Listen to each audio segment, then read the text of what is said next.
Olá, queridos irmãos e irmãs, mais um dia de encontro semanal, momento de encontro semanal para estarmos em oração e estudando a palavra. Gostaria que nessa oportunidade os irmãos estivessem lembrando daqueles queridos e queridas que estão passando por dificuldades, alguns envolvidos com essa enfermidade que está destruindo tantas vidas. Oremos por esses queridos, aqueles que são conhecidos de nossa igreja, aqueles que são conhecidos de vocês. Coloque diante do altar do Senhor a vida desses queridos para que cumpra-se na vida deles a vontade do Senhor. A propósito, irmãos, gostaria de pedir as orações da igreja em favor da irmã Gilda Barbosa.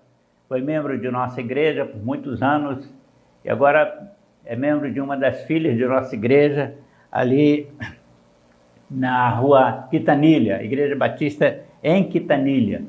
Oremos pela irmã Gilda Barbosa.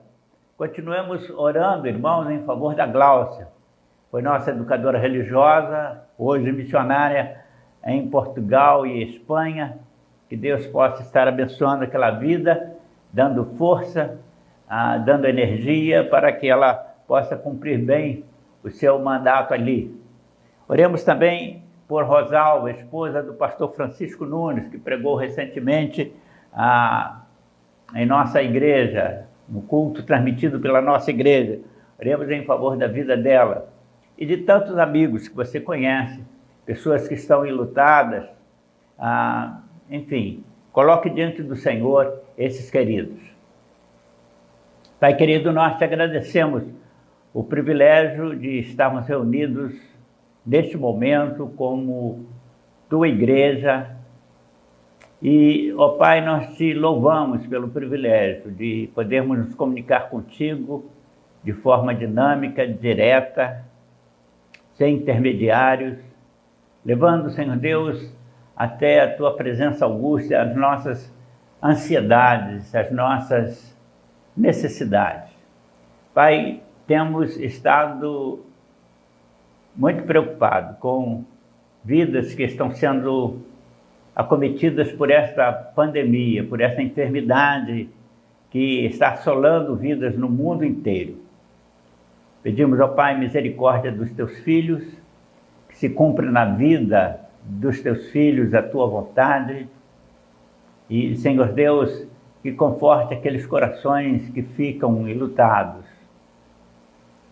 Tire, Senhor, da vida, do coração dos teus filhos a ansiedade, que nós possamos estar confiantes, ó Pai, nos teus desígnios. Ó Pai, queremos pedir nesse instante em favor da irmã Gilda, que está internada. Dê, Senhor, porção dobrada da tua graça, fortaleza a tua filha. Cumpra-se na vida dela, Senhor, o teu querer. Te agradecemos pela vida da Gláucia, Senhor Deus. Dê a ela saúde, vigor, disposição física, para que ela possa continuar por muito tempo ainda, Senhor, servindo ao Senhor como missionária ali na Europa. Pedimos também em favor da irmã Rosalva, esposa do teu servo, pastor Francisco Nunes.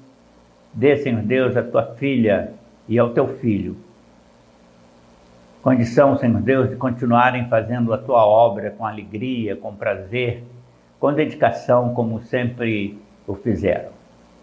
Conduza-nos, ó Pai, no estudo desta noite,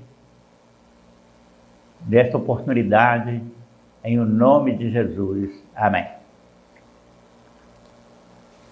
Queridos, estejam atentos em nossas mídias aos anúncios da programação de nossa igreja. Você que é membro da primeira igreja batista da freguesia. Você que não é membro, tome conhecimento e honre-nos com a tua participação, especialmente nos cultos presenciais, que acontecem dominicalmente às 10h30 aqui em nossa igreja, a Rua Júlio Porto Carreiro, 261, na freguesia, em Jacarepaguá. Entre em contato pelo telefone 2447-0313 com a nossa secretária. Faça a sua inscrição, nós estamos controlando a assistência por inscrição, respeitando os protocolos do Ministério de Saúde, das autoridades de saúde de nosso país, face à pandemia. E orando para que esse tempo passe e nós possamos voltar a nos reunir plenos na casa do Senhor. Passemos ao estudo desta oportunidade. Espero que a qualquer tempo que você acesse o nosso canal e possa me ouvir nessa mensagem, ela venha abençoar o seu coração grandemente. Falaremos hoje sobre a doutrina do Deus triuno. Falaremos bastante sobre a Trindade. Bastante, mas ainda não o suficiente. Voltaremos ao assunto em oportunidades próximas, porque é um assunto vasto e de muita importância. Quero ler, queridos, alguns textos em Coríntios, 2 Coríntios capítulo 13, versículo 12, e Evangelho de João, no capítulo 17, versículo 3, e em João 14, versículo 16. O amor de Deus, a graça do Senhor Jesus Cristo, a comunhão do Espírito Santo sejam sobre todos vocês. Este é um texto bem conhecido, geralmente usado no término de nossos cultos. João 17:3. E a vida eterna é para aqueles que conheçam a Jesus Cristo como único Deus, o qual nos foi enviado. E João 14:16. E eu rogarei ao Pai, e ele vos dará outro Consolador, a fim de que esteja sempre convosco. Embora seja uma revelação divina que esteja bem além da nossa compreensão humana, por isso, inexplicável satisfatoriamente no momento, a Trindade é uma doutrina bíblica da teologia evangélica que explica a triunidade divina, que explica a tríplice forma de Deus se revelar como pessoa. A palavra Trindade, na verdade, não aparece no texto canônico das Escrituras Sagradas, mas é uma expressão que faz parte do vocabulário evangélico e é uma doutrina bíblica que teologicamente nos apresenta Deus como o ser espiritual trino, ou seja, o ser divino que se revela ao homem em três pessoas distintas.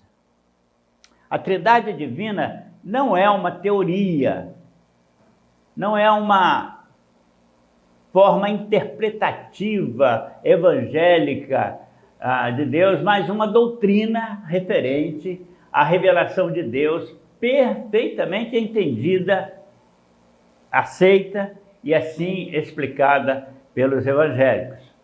Essencialmente, Deus é uno, é um. Todavia, está claro nas Escrituras Sagradas que Deus se manifesta a nós, humanos, de três formas distintas. A Bíblia fala de três pessoas divinas na revelação de Deus para com a humanidade e na relação de Deus conosco, humanidade. Não são três deuses. A Bíblia não fala sobre três deuses, mas de três formas da pessoa divina se manifestar aos homens.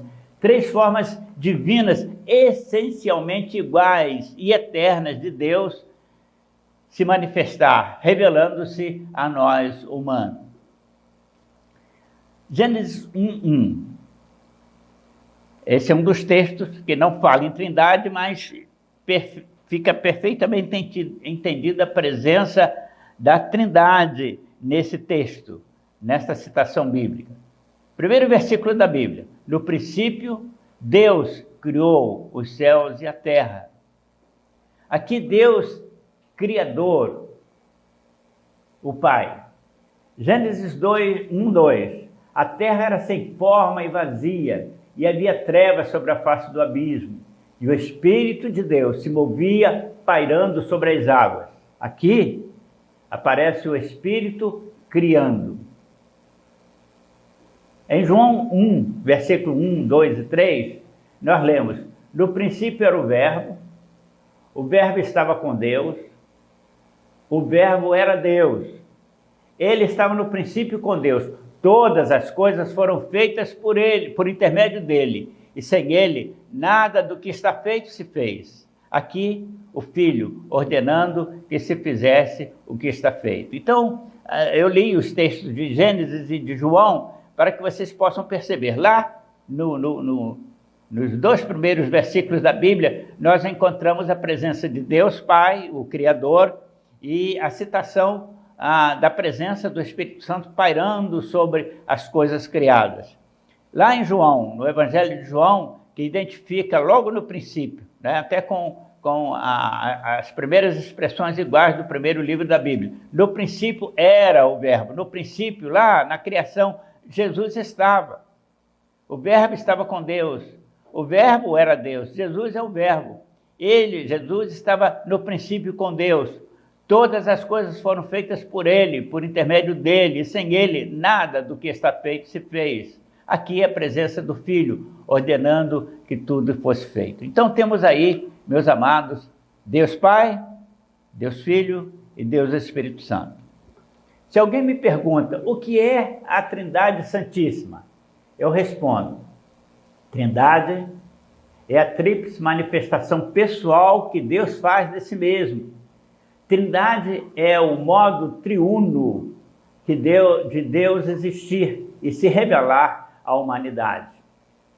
A Bíblia fala de 3 pessoas divinas: o Pai, aquele que criou; o Filho, aquele que ordenou que tudo se criasse e é o nosso Salvador; e o Espírito Santo, que pairava sobre o nada antes do mundo ser criado. Aquele que é o Consolador prometido por Jesus, aquele que está em nós e entre nós e na igreja. Assim temos reveladas pela Bíblia 3 pessoas divinas distintas: Deus Pai, Deus Filho, Deus Espírito Santo. Distintas em seus ofícios, mas perfeitamente uma em caráter e harmonia das ações, e que juntas formam uma unidade divina, ou formam uma única divindade, sem nunca serem 3 deuses. A Bíblia demonstra que Deus é ao mesmo tempo uno e trino. Deus é uno no que se refere à divindade, que é indivisível e é única. Deus é trino no que diz respeito à personalidade. As 3 pessoas possuem a mesma divindade, mas cada uma tem a sua identidade, sua personalidade própria. Assim, Pai, Filho, Espírito Santo são pessoas absolutamente distintas, cada uma com a sua própria personalidade, mas as 3 possuindo a mesma divindade. Logo, sendo o Pai, o Filho e o Espírito Santo o único Deus, pois a divindade nessas 3 maravilhosas pessoas santíssimas é indivisível e única, a qual pertence às 3 pessoas.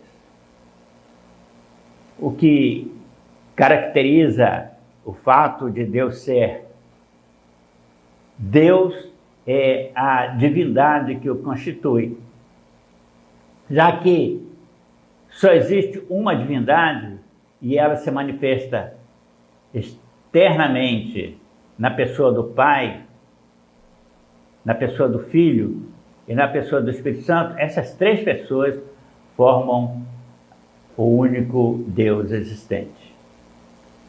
Nenhuma das 3 pessoas é a outra, cada uma tem a sua própria identidade, mas juntas formam a maneira do único ser, do único Deus, se manifestar a nós como suas criaturas.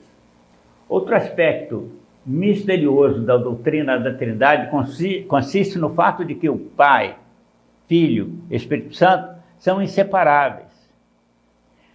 Não inseparáveis no sentido ou no aspecto físico, porque essa palavra não pode ser aplicada com esse sentido em referência ao ser divino, a Deus. Mas inseparáveis no sentido de que nenhuma das pessoas divinas existe sem a existência participativa da outra, pois todas têm a mesma divina natureza. Somente assim, irmãos, somente assim, nós podemos compreender, podemos entender certas citações bíblicas proferidas por Jesus, tais como: eu e o Pai somos um, ou o Pai está em mim. São afirmações que, fora do contexto da Trindade, a gente não consegue entender. Mencionarei algumas das inúmeras passagens bíblicas do Velho e do Novo Testamento que indicam a existência de mais de uma pessoa divina, sem, contudo, mencionar a palavra Trindade, mas indicando as três pessoas que Deus usa para revelar-se ao homem. Vamos ao Velho Testamento. Gênesis 1, versículo 26. Façamos o homem a nossa imagem e semelhança. É claro, irmãos, que esse diálogo divino não aconteceu entre Deus e os anjos, mas sim entre Deus e o Verbo, o Filho, entre Deus e o Espírito Santo, que pairava sobre todas as coisas criadas. Em Gênesis 11, 17, eia, desçamos e confundamos a língua humana, ali naquele episódio da Torre de Babel. Aqui também, Deus, o Criador, está dialogando com a segunda pessoa, triúnica, o Filho e o Espírito Santo, a terceira pessoa da Santíssima Trindade. Um outro texto agora lá nos profetas, Isaías capítulo 6, versículo 8. Neste texto, Deus indaga, usando a expressão pessoal, colocando-a no plural. A quem enviarei? Quem há de ir por nós? Fica subentendido aí que Deus faz a pergunta em nome da Trindade.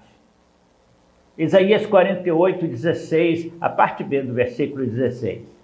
Aqui, o profeta Isaías diz ao povo de Israel que Deus o enviou até ele o Espírito Santo para que ele falasse ao povo. Deus enviou ao profeta o Espírito Santo para que o profeta pudesse falar ao povo em nome de Deus.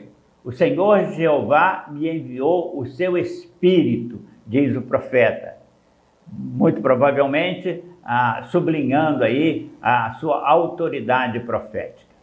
No Novo Testamento, João 5,17, Jesus disse: meu Pai trabalha até agora e eu trabalho também. Duas pessoas distintas, o Pai trabalhando e ele trabalhando, mas os dois são um.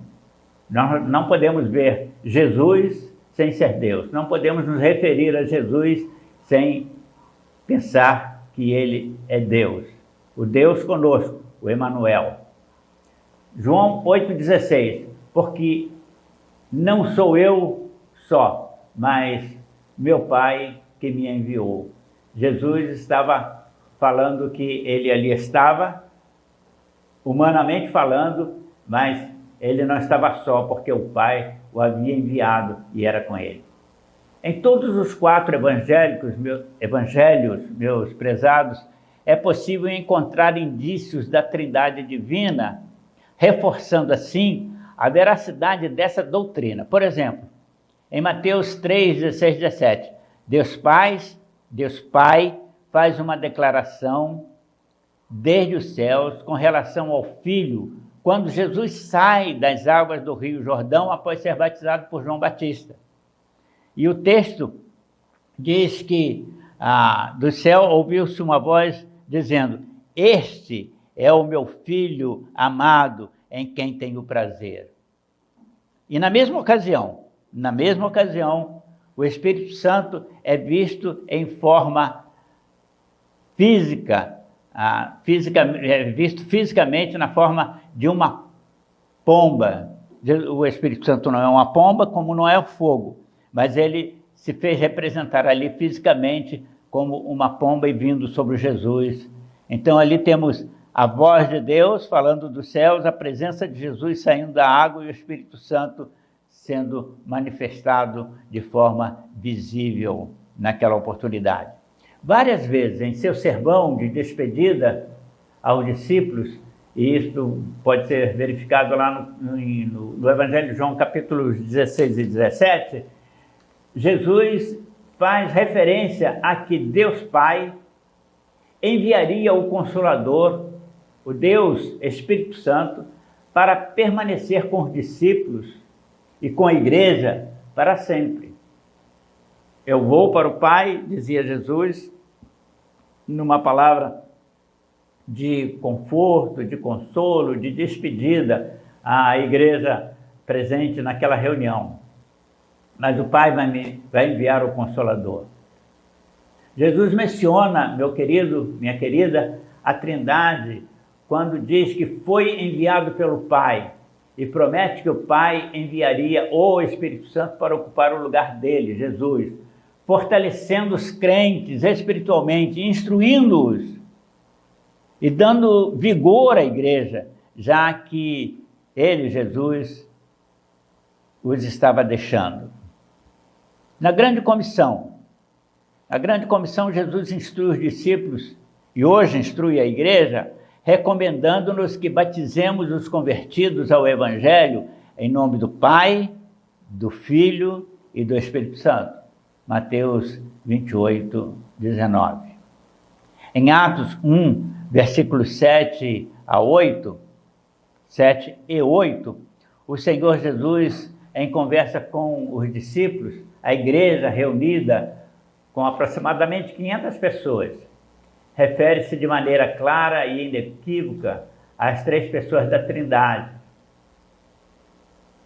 Ele diz: não vos compete, disse Jesus, não vos compete saber o tempo, a época que o Pai reservou por sua exclusiva autoridade, mas recebereis poder ao descer sobre vocês o Espírito Santo para serem minhas testemunhas. Jesus referiu-se ao Pai, ao Espírito Santo, que seria enviado, e a si próprio, a quem, pelo poder que nos dá o Espírito Santo, devemos dar testemunho. Em Atos 2, 32, 33, Pedro, apóstolo, refere-se claramente às três pessoas da Trindade em seu sermão à multidão reunida, quando disse: a este Jesus, Deus ressuscitou, tendo recebido do Pai o cumprimento da promessa do envio do Espírito Santo, que se derrama sobre vós, sobre nós, como vocês veem e ouvis. Isso aí, a fala do apóstolo Pedro no dia do Pentecostes, no derramar, na vinda, no início, na inauguração da obra do Espírito Santo junto à igreja. Na sua primeira carta apostólica, o mesmo Pedro distingue magistralmente as três pessoas da Trindade, bem como enfatiza suas eternas atividades na obra da redenção humana pelo Pai.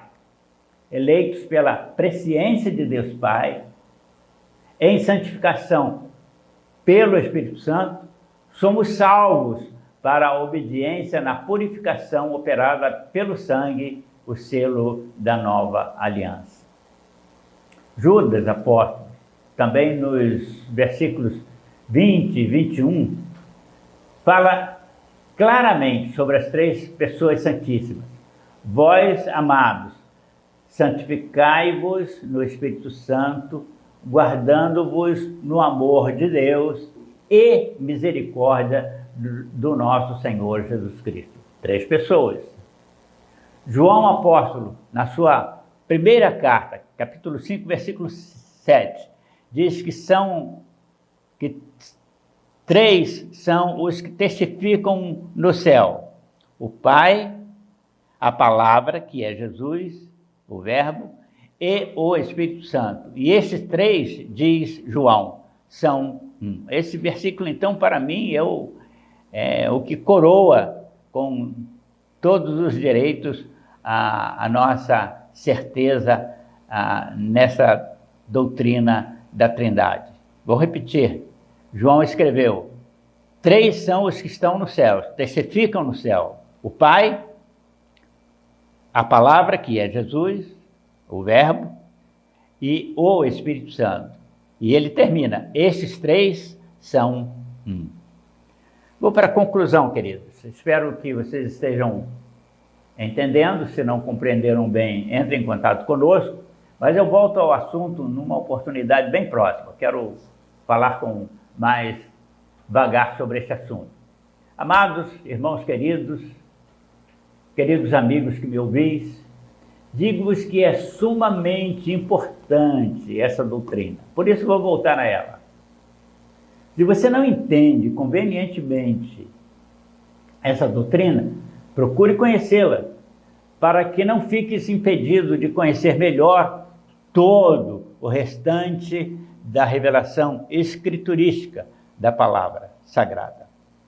Devemos conhecer a Deus completamente, não parte de Deus. Tem muita gente que conhecem bastante da história de Jesus, pouco fala do Espírito Santo, ou conhece do Espírito Santo, pouco fala de Jesus ou do Criador. Devemos conhecer Deus completamente. Se o conhecermos incompletamente, ficamos impedidos de conhecer o restante da sua palavra revelada pelas Escrituras Sagradas, pois o conhecimento do autor das Escrituras é o ponto inicial de toda a revelação bíblica. Se conhecermos incompletamente o autor da Bíblia, o aproveitamento dos ensinos bíblicos fica limitado. A doutrina da Trindade, pois, nos permite assimilar, sem qualquer dúvida ou dificuldade, por exemplo, a maravilhosa ação de Deus na redenção do homem, como Deus Pai. Se não existissem 3 pessoas divinas agindo como um único Deus, como seria possível explicar o fenômeno da encarnação de Cristo? E sem a encarnação de Cristo, como Deus seria, sem a encarnação de Cristo como Deus, como seria possível a nossa redenção? Só Deus, nenhum homem, só Deus tinha o poder, ou tem o poder, de doar-se para a nossa salvação. A doutrina da Trindade me informa, meus queridos, que Deus, o Pai, está no seu trono de glória, regendo todo o universo. Jesus, o Filho, está entronizado com o Pai, enquanto aguarda o dia da sua vinda, da sua segunda vinda, para o arrebatamento da igreja e para o acerto de conta com o homem ímpio. E o Espírito Santo está conosco na terra, nesse exato momento, dirigindo a vida da igreja, executando a sua sublime tarefa de santificação e aperfeiçoamento dos homens como igreja de Cristo. Espero que você tenha entendido. Se tropecei em alguma coisa, você, por favor, retorne a sua gravação, o seu vídeo e reveja. E estou à disposição para ajudá-lo em qualquer dificuldade no entendimento dessa rica e abençoada doutrina. Oremos ao Senhor. Pai, Queremos te louvar, ó Pai, pela sua maneira de ser e de se revelar a nós. Te agradecemos, ó Pai, porque és o Criador de todas as coisas. És o Criador do homem e nos fizeste, ó Pai, à sua imagem e semelhança. Lamentavelmente, ó Pai, perdemos a nossa semelhança em santidade, mas o Senhor providenciou a sua própria vinda na pessoa de Jesus, para que, pagando pelos erros humanos, como humano na cruz sofreu, dando-se fisicamente por nós, para a nossa salvação. Te agradecemos por tua presença conosco, Senhor, na pessoa abençoadora do Espírito Santo, que nos convence do pecado, nos estimula à santidade, à santificação, e nos consola e conforta, enchendo o nosso coração de esperança de nos encontrarmos com o Senhor nas mansões celestiais, para aí, com o Senhor, vivermos eternamente, já livres, salvos do pecado. Oramos em o nome de Jesus, e que o amor de Deus, a graça do nosso Senhor e Salvador e as consolações do Santo Espírito, a Trindade Divina, seja com todos nós, hoje e para sempre. Amém. Oi pessoal, o Panorama Bíblico de hoje vai falar do livro 2 Crônicas.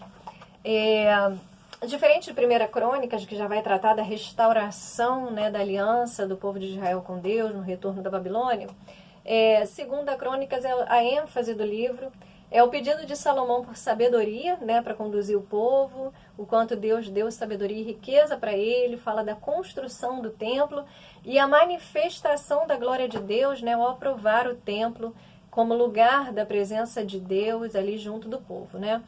A fama de Salomão, ela se espalhou por ter um reino muito próspero, né, politicamente próspero, sábio, né, materialmente. Fala da divisão, depois vai tratar, né, dessa divisão entre os reinos do norte e sul, desse reinado, e também dessa luta, né, do povo de Israel, né, seus reis, seus profetas, contra a idolatria, né, e também o resultado disso, que foi o cativeiro babilônico. Então, a ênfase de 2 Crônicas, diferente de 1 Crônicas e de 1 e 2 Samuel, 1 e 2 Reis, né, que tratam da sucessão dos reinados e também dos profetas, aqui em 2 Crônicas a ênfase vai ser a ação sacerdotal, né, desses sacerdotes levantados por Deus, na aliança e no relacionamento, né, do povo de Israel com Deus. Então, que o Senhor possa abençoar a sua leitura.